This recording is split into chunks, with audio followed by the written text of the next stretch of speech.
Je m'appelle Nima, je viens du Libéria et je vais te raconter comment je provoquais moi-même sans le savoir des fausses couches. Tu veux que je te raconte comment ça s'est passé?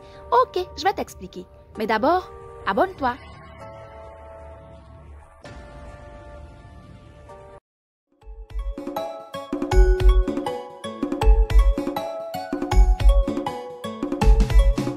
Moi là non, élection zo. Eh Mousso là. Eh voisin qu'est-ce là?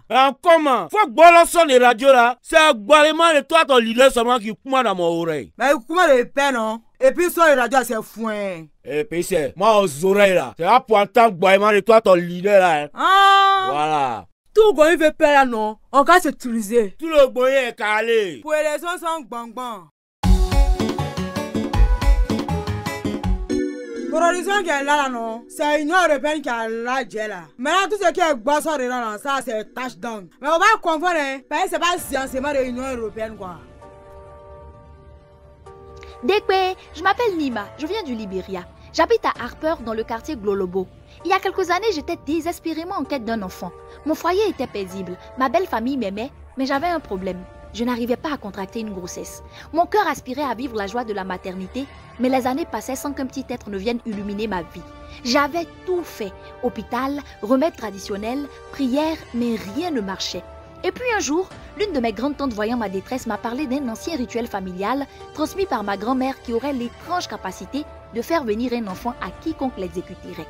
Cela impliquait l'utilisation de bougies, symboles de lumière et de vie selon elle, pour attirer vers soi la lumière et les bénédictions. Épuisée, j'ai décidé de tester ce rituel. Je n'avais rien à perdre.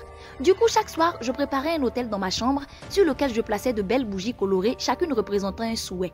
Une bougie rouge pour que l'amour dans ma maison ne s'éteigne jamais, une bleue pour que mon foyer continue d'être un havre de paix, et une blanche afin de purifier ma chambre, mon cœur et mon corps et pour me permettre de recevoir ce que mon cœur désirait ardemment.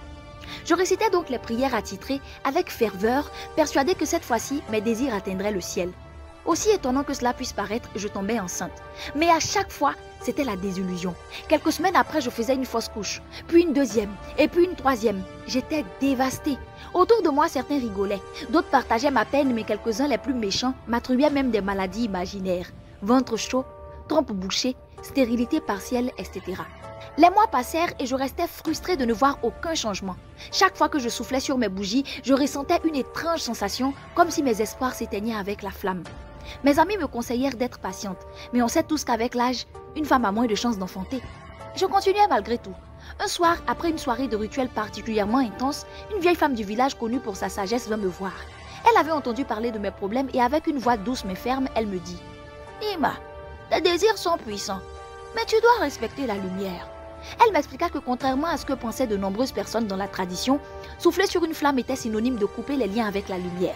Et dans mon cas, elle souligna que je rompais le lien sacré que j'avais établi avec elle. Elle me conseilla de les éteindre plutôt avec les doigts.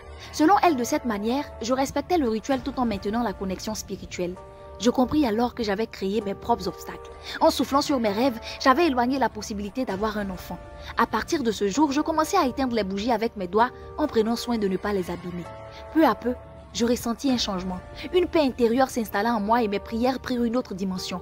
Les mois passèrent et un matin, je ressentis une douce chaleur dans mon ventre. J'étais enceinte. La joie envahit mon cœur et cette fois-ci, je savais que je n'avais pas seulement demandé un enfant, mais que j'avais également appris à respecter mes traditions. Aujourd'hui, j'ai 3 magnifiques enfants. Ce que tu n'as jamais vu. Faut pas dire Toute ressemblance avec des faits, des personnages existants ou ayant existé n'est pas du tout le fruit d'une pure coïncidence. Ah, madame.